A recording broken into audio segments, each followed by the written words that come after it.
Hi, thank you so much for taking time out of your day to speak to me today. I'm really curious because I read in an interview that you were approached by a producer with the idea to this film, and then you kind of had to go in a not bidding war, but into a kind of competition to get the rights to Christie's story, and you decided to run with the producer you were up against and collaborate instead. Could you tell me little bit more about this? Well, it's just one of those scenarios that happens every now and then. Like so many other people, weirdly hadn't heard Christie's story before. I didn't know who she was.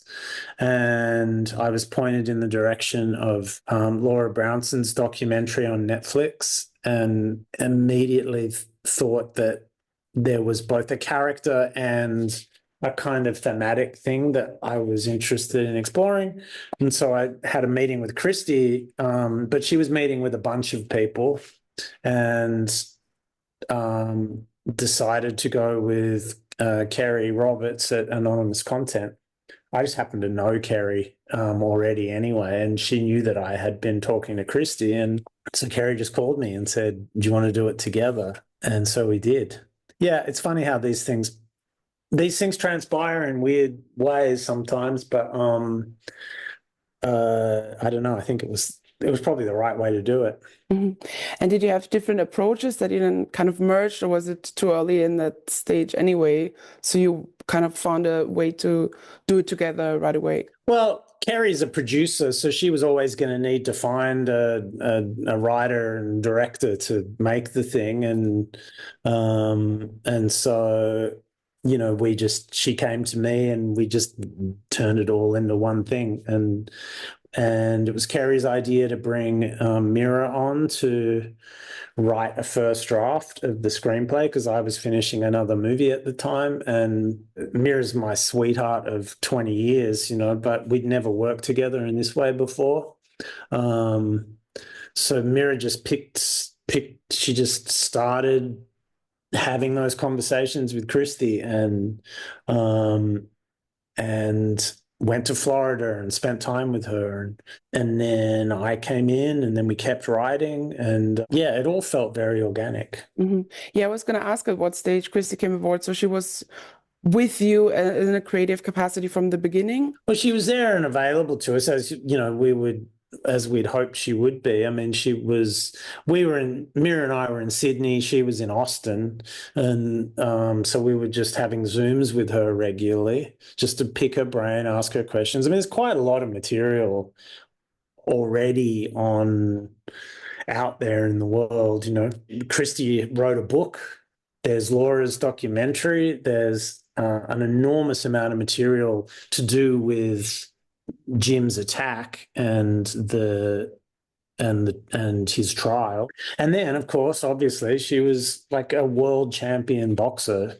There's just so much colorful stuff on the internet. But, one thing Mira and I both discovered really quickly was that there's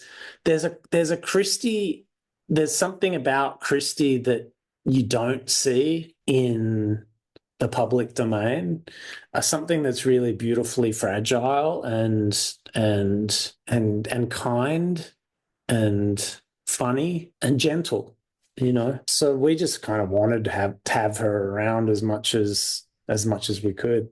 Absolutely. And you also mentioned before that with that, there comes a certain responsibility to get it all right. I was lucky enough to see the film at the premiere at TIFF. And something that Ben Foster said stuck with me, that he said reaching out to Jim, he was still alive when he went into pre-production, would have been disrespectful. I'm curious if this obvious gift of having Christy there can sometimes also become like a challenge to get the story right for her, but also to service the narrative still. It was interesting when Ben came to me and said that he had been thinking about whether or not, had been thinking that maybe he would go to visit Jim in prison just to look into his eyes, I think he said. I understood it. I understood where it was coming from. I understood why he wanted to do it. And I had to think about it, and then I said, and I ended up, I took a day and I went back to him and said, I understand why you want to do this and I don't want to stop you from doing it, but I just don't think the productions should facilitate that visit. You know, if you want to go and do it, go and do it. I think Ben then thought about it a little and understood that there was something very,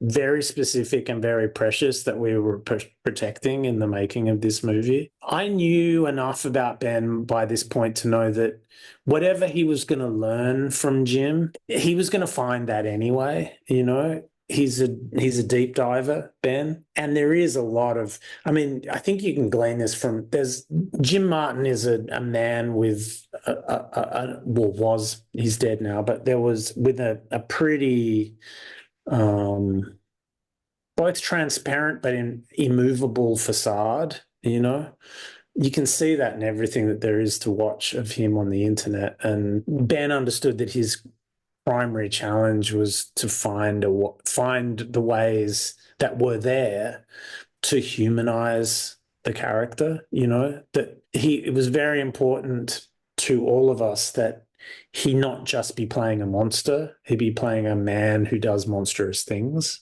you know, but a man nonetheless. Absolutely, yeah. It's I think that's really important for anyone out there to, be able to recognize that in their own lives, because it's not always as black and white. Also curious because you tackle, I think, almost 20 years of Christie's life in this story in 2 hours and 15 minutes. How challenging was that? Was there ever a discussion of maybe choosing a different format? Because there's so many aspects of her life that are so interesting and that almost, deserve a film of their own. You could have it just be this woman breaking barriers in her sport. You can just have a story about intimate partner violence, or you could even have Christy and Lisa's story becoming, from enemies to friends to lovers.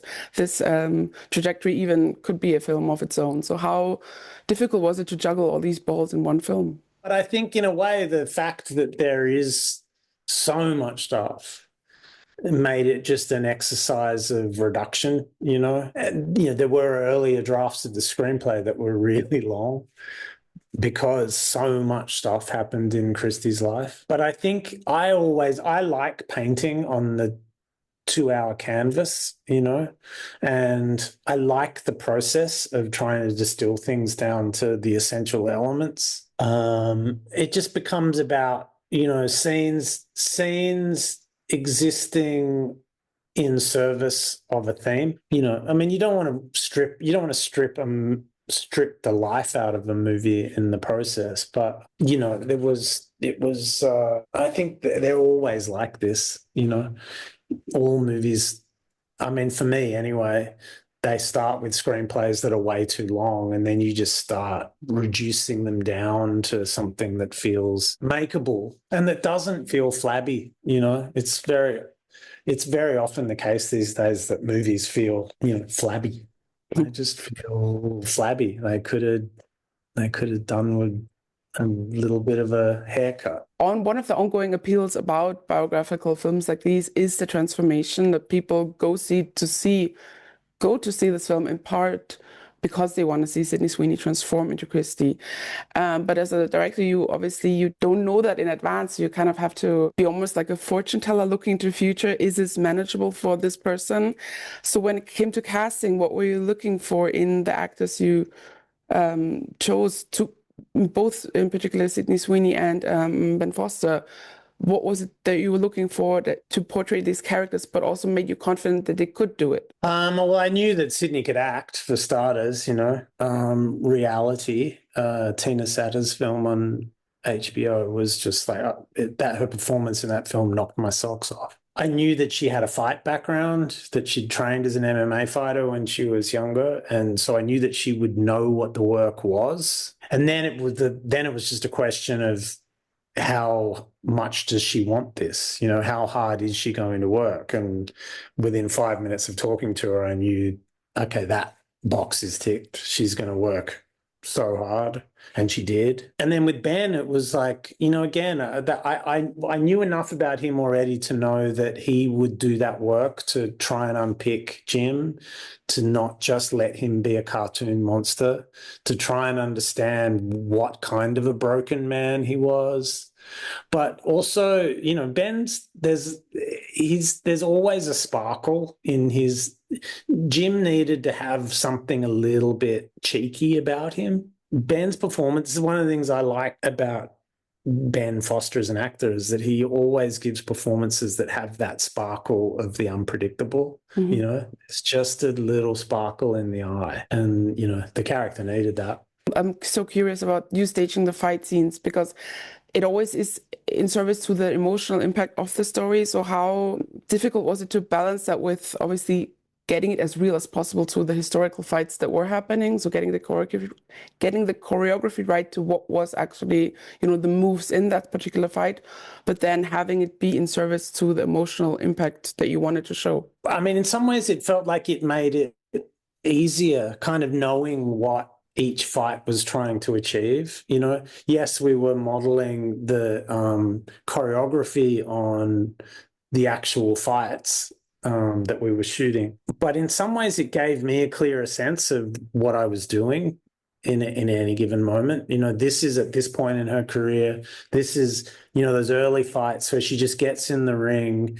She almost doesn't even know why she's there. There's something strangely fearless about her, but she can't believe that she's winning. You know, there's just a naive joy in those early fights that evolves into something magical in the fights a little later.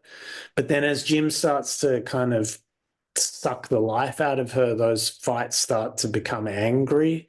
And then she turns into the cocky fighter that was the one that everyone, you know, it's like really quite arrogant and mean-spirited. You know, and then there's the big fight in the middle of the movie with Deirdre Gogarty, which is like the spiritual center of the movie, and like the, you know, the most important fight of that she ever fought. It was the one that completely transformed her career. And so I had, you know, in a way, being able to track those fights with a clear story that's going on outside the ring makes knowing what we're doing in the ring easier, you know, because it gives it a clarity of purpose. Thank you so much. I'm afraid we're out of time. I wish you a lovely rest of your day.